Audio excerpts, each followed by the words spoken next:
Hello, everybody. Happy Tuesday. Can you believe it's another Tuesday, another almost end of the month, and like almost past June? I hope you're all having a great day so far and enjoying this awesome day, having a great week. I'm just going to log in now and just see who's all here and make sure everyone's settled in. So how's it going on your side? Luckily for me, it's so hot in PE. I'm like in a strappy top. I got some shorts on. Feels like a summer's day. It's crazy and I'm feeling the heat. So for all of you who are not in PE at the moment and are having the cold weather, I'm sorry. And I'll not be complaining about the heat over here, but yeah, it's definitely coming, that cold weather. So just checking to see who's here. Please let me know who's here. Check in, say hello. I'd love to hear who's here. I'd love to know and just greet you all. Ooh, so keep going. I'm just trying to get my thing working. There we go. Okay, Wilma, hi. How are you? Welcome. Okay, let's keep it going. Anyone else here? That afternoon chat. Let me know who's all in the house today. So I hope you're all ready for an interesting talk about warming up and cooling down and foam rolling. A love-hate relationship for sure. So let me know if you're here. Leave a comment. Keep it coming. I would love to know who's here and just who's with me today. So much better when there's people around to ask some questions, to check in, just so we know that I'm not alone. So yeah, tell me how the weather is on your side. Are you freezing? Are you warming up? Has it been a better day? And yeah, how's it been going? Are we getting out of that slump? It's been a bit tricky now that winter's here. It's dark in the mornings. It's darker earlier. But we've got this. Let's keep going. And don't forget, all us Jeffers are together to support and help one another. Nice. We're getting some more people coming in now. That's great. Keep the comments coming. We'll wait a few more minutes and then we'll get started. Okay, great. Keep it coming. If you have any questions so far, or if you get any questions throughout the chat, let me know. If I don't get to it now, I'll definitely comment afterwards, and just to make sure everyone's happy and on the same page. All right, so I think it's about time we can always get started. I'm excited. Hope you are, guys. Hope you are all as well. And then we'll just see who else is all coming in. Oh, Kelly, so it's also warm in the UK, lucky. I think we're definitely on the same page at the moment with PE's heat. I know it was raining a bit in the UK and we definitely need it, but for now it's like summer. Okay, so let's get going. Hi Pat, hi Cheryl, welcome everybody. Okay, so warming up, cooling down and foam rolling. So I'm sure we've all heard about warming up before exercise, cooling down before an exercise session. And we all know that it is quite important, but we don't actually understand why, or most of us don't actually incorporate it at all. So I know I am guilty of it myself.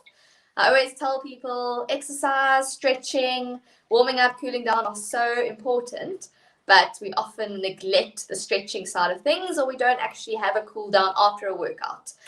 So it's so important, and one of the main reasons, well, I know personally I've found with myself as well as clients and other people, friends of mine as well, that it's just we don't have the time. We always find if we only have 30 minutes to do a workout or 45 minutes to do a session, where are we going to get that other bit of time to do a cool down or have a warm up? Because it doesn't seem as important, but it's so beneficial and so important for the body. And I know that if I haven't stretched or foam rolled within a week, I feel the difference. I can feel the change in my body. I can feel the niggles coming along, and I start getting uncomfortable and my performance gets affected. So it's so important to incorporate a warm-up and a cool-down within your day, within your sessions, or just focus on some stretching within the week. So important. So basically going into the understanding of it, the importance of it, about why it's so important. So warming up, basically it's a great way to prepare the body mentally and physically for your workout that you're about to do. So there's no use in waking up in the morning and going straight to a session. You're still half asleep, trying to wake up, and you're not actually physically prepared. So same thing if you're doing a warm-up, most likely you need to do a warm-up that mimics the exercise that you're going to be doing. So doing exercises or movements that gets the body ready, warms it up, moves it, and gets it prepared for the workout you're about to do. So warming up, it's a way to increase your body temperature. It increases your core temperature, increases our heart rate. So with an increase in our heart rate, it means an increase in blood being pumped around the body. And that just means more oxygen being supplied to our muscles. So warming up will have to be at a gradual, slow pace. So you don't want to rush it. So in the workouts, which I'm sure you do if you train in the morning or in the evening or any of the jet workouts that you've been doing, there's always a few exercises in the beginning to warm the body up. So use that as your slow, gradual increase towards that workout. So you never go from 0 to hero straight away. So you'll never see, especially now that the Olympics are coming up, so go for gold, you'll never see a sprinter going from the start line straight into their event. They're going to warm up before it. They're going to get the heart rate up. They're going to start sweating a bit. They're going to move the body, get warm. So that's how they perform optimally. So that's why it's so important to find that time to warm up.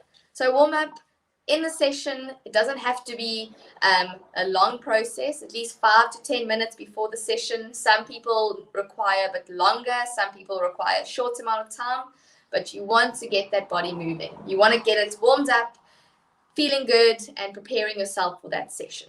It's basically a way to get oxygen pumped throughout the body, warming the body up, and getting yourself prepared and ready to go. Okay, so basically with warming up, there are so many benefits to it. So I've mentioned obviously your increased heart rates, increased blood flow, increased oxygen. So when we warm up, you're basically going to improve your performance that you're going to give. So before a session, if you want to give it your all, your body has to be ready for it. It has to be ready mentally and physically. So we always say, like I'm sure you've noticed now with the cold, the niggles start to come out, the joints are hurting, those old injuries are coming back. But once the body's warm, you don't often feel the injuries or the niggles as much because now the body's ready, the blood flow's going, the oxygen's being supplied to that area. So the same goes for that warm-up. If we're warming up, we're improving our performance because we are able to perform optimally.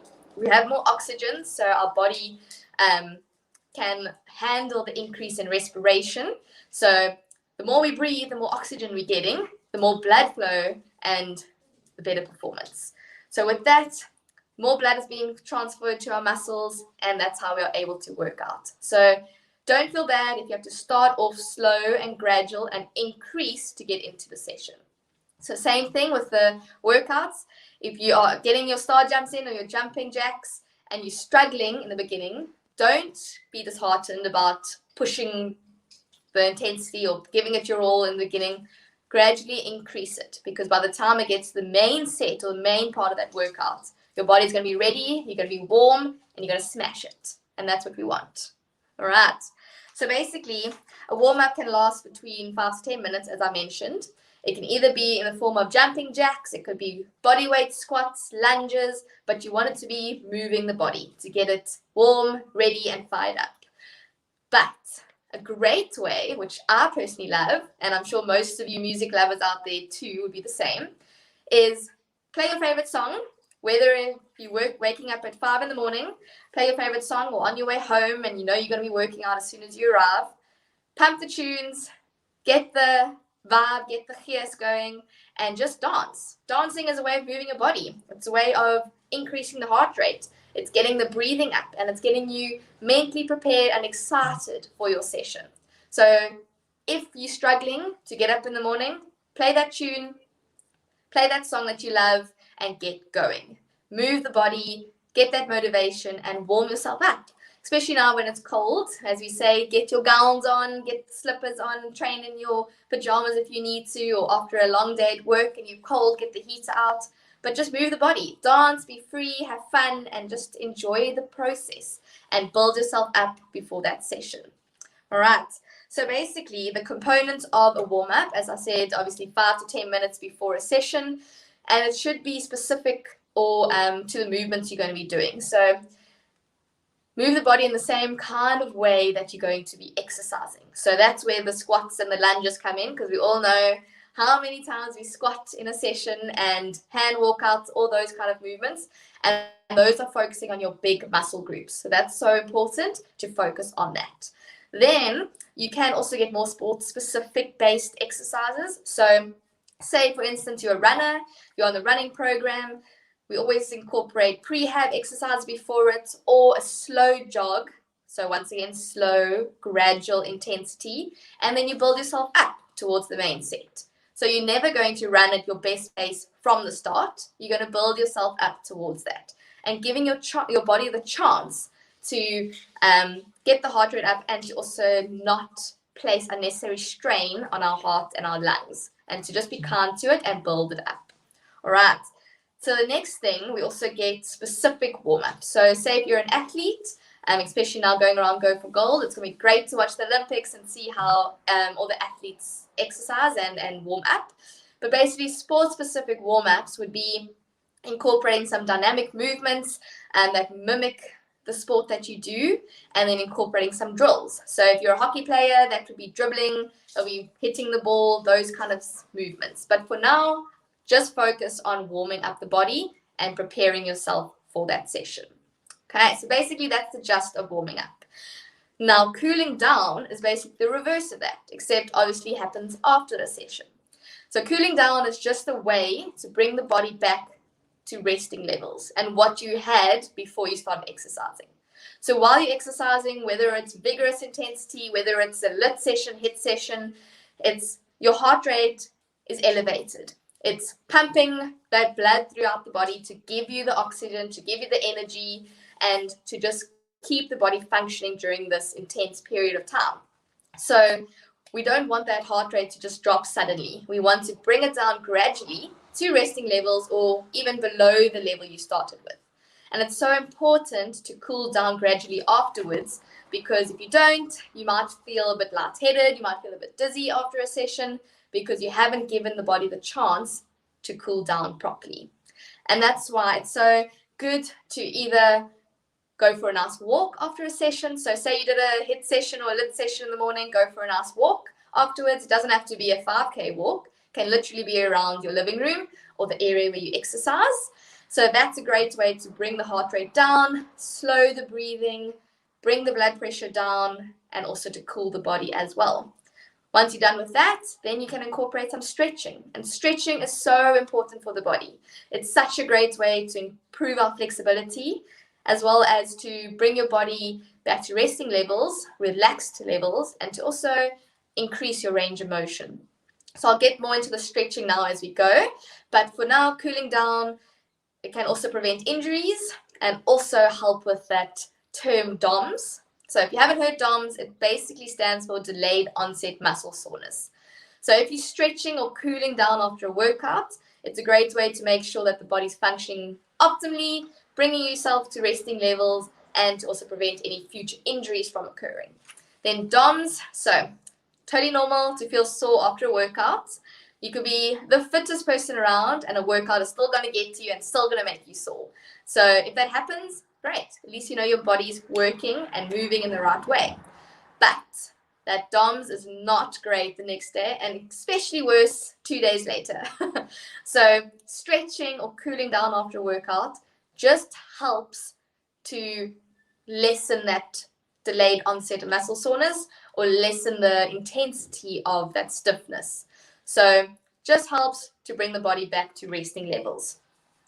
Then, without stretching or without cooling down or warming up, it just increases your risk for injury. So for those of you who haven't stretched in a long time or haven't warmed up or cooled down, me included, it happens, you'll actually start to find that your body is feeling a lot stiffer when you wake up in the mornings. When you exercise, you're going to feel a bit of niggles here and there. You're going to feel a bit stiff, a bit tight. And that's why it's good to note that, because then you actually need to incorporate some stretching regimes, making sure you listen to your body and obey your body, respect it. Use those working out sessions to motivate you and keep you going, but don't forget to stretch or cool down afterwards. And then, as I mentioned earlier, about sometimes when you stop abruptly with your exercise and you don't have a walk or a cool down afterwards, we get what happens is called blood pooling. So because your heart has been pumping so much blood throughout the body, when you stop, automatically the heart rate drops. So that means there's less blood coming back to your heart at that same rate it was previously. And then it starts to pool in the lower extremities, because obviously gravity has an influence on getting that blood back to the heart. And that can cause you to feel faint and dizzy. And the last thing you want after a great workout and giving it your all is to have a faint feeling and collapsing afterwards. So please be kind to your body and cool it down in a great, safe way. Okay, so hope we're all good so far. I'm going to go through questions near the end, but yeah, it's good to see so many people here. And yes, Lucy, you got to play those tunes, eh? So I'll get through all the comments now, but it's so great to see everyone here. But another thing, as I mentioned earlier, is there's different types of stretching. So we've done the warm-up, we've done the cool-down, and now you've got to focus on what goes where. So we get quite a few different types of stretching exercises or routines, but I'm going to focus on two main ones, that being dynamic stretching and static stretching.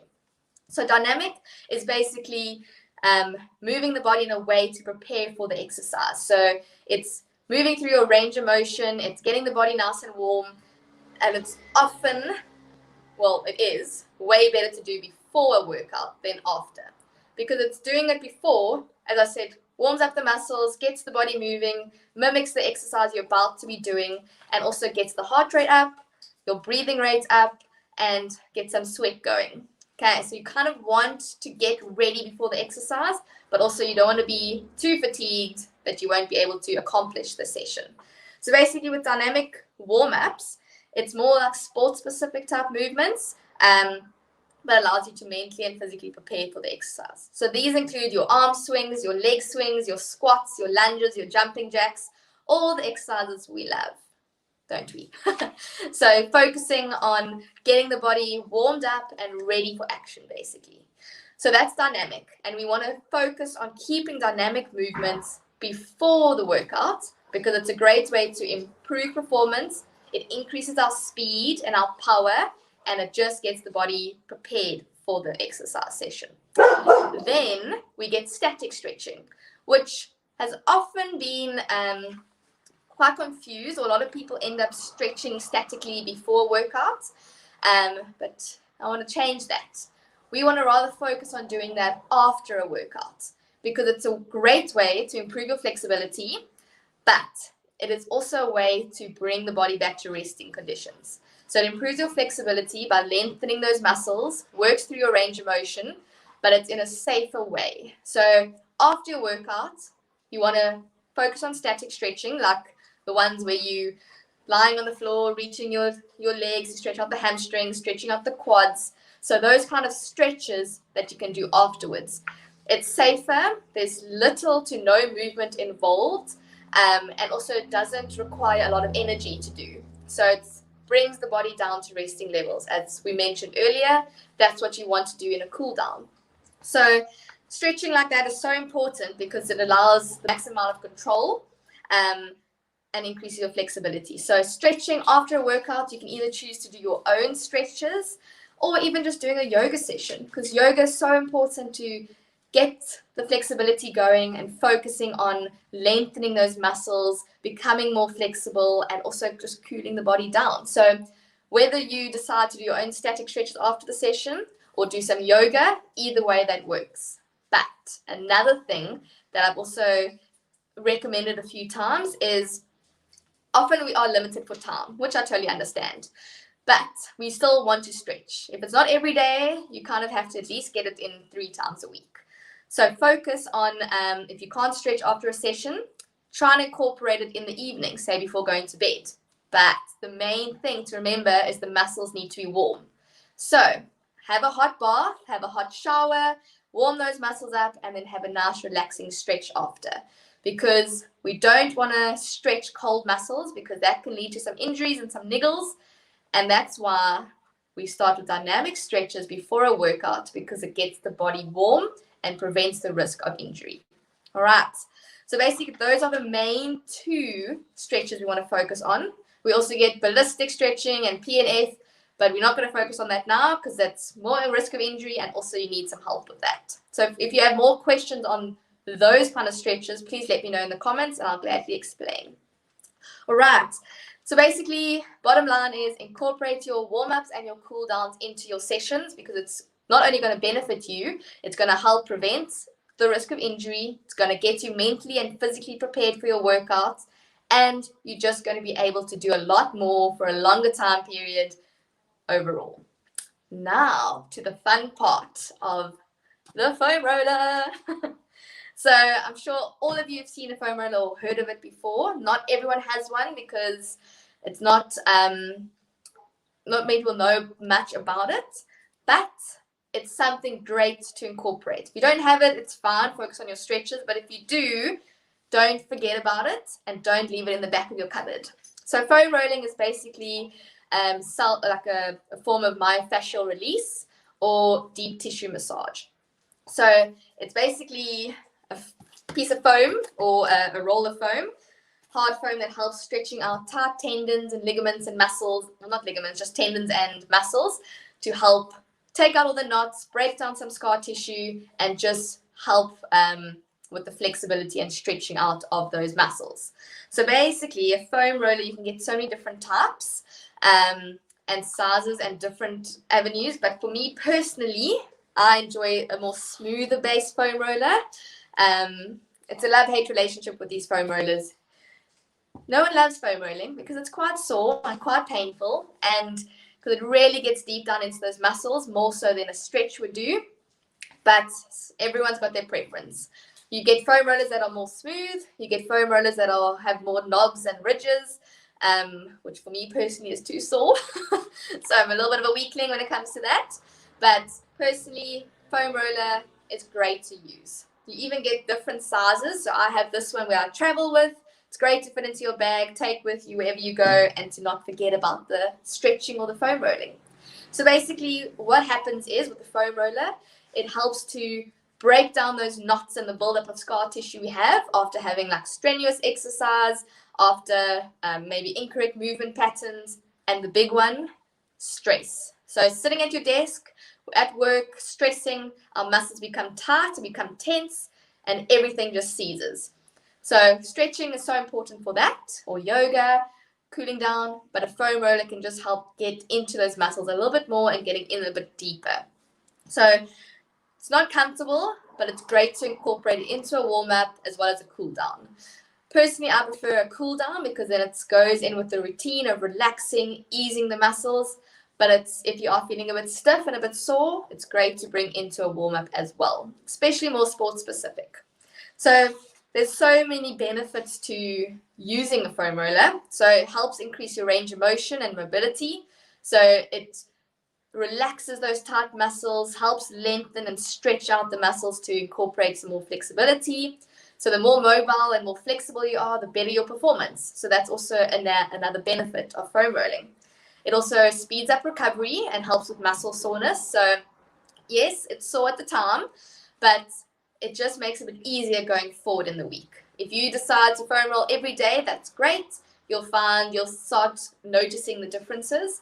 If you foam roll once a week, that's also super beneficial. But at least once to twice a week, you want to incorporate that foam roller if you aren't stretching, so that you can see the difference, see the changes, and notice that the body is increasing in flexibility. It's feeling less stiff. It's not as sore each session, and you're able to execute the workouts even better each day.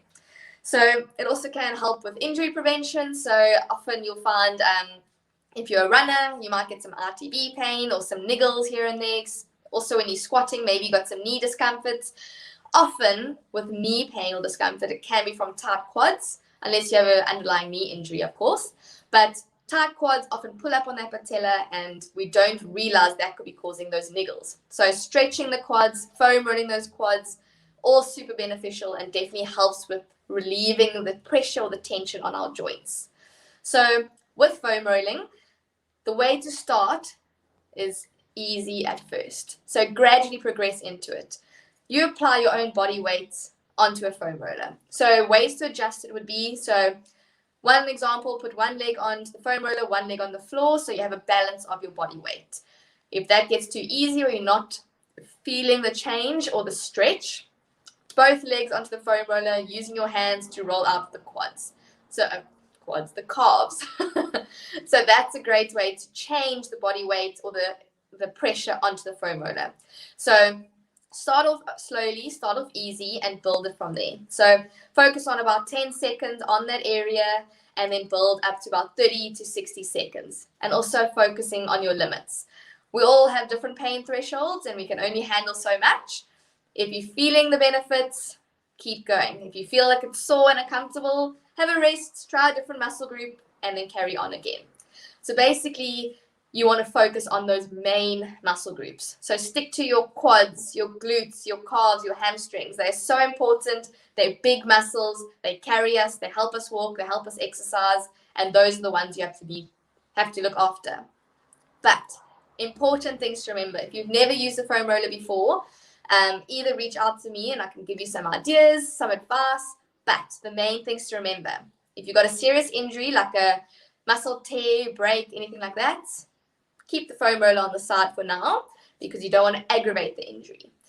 Also, you don't want to go over joints. So don't go over the knees, don't go over the hip bones, don't go over the elbows or the ankles because first of all, very uncomfortable and you don't want to add extra strain to those joints. Just focus on the actual muscle that you're working on. So from the quad, go from above the knee to just below the hip area, the groin area. And that's, you can work on the quads. So as I say, take it easy, focus on gradually progressing your stretches and your foam rolling and try and incorporate it into your day. Try and incorporate it into your daily routine, weekly routine, and you build from there. You'll definitely notice the benefits from stretching, from foam rolling, from having a warm up and having a cool down, and just a great way to prepare your body and to just mentally get into the right headspace.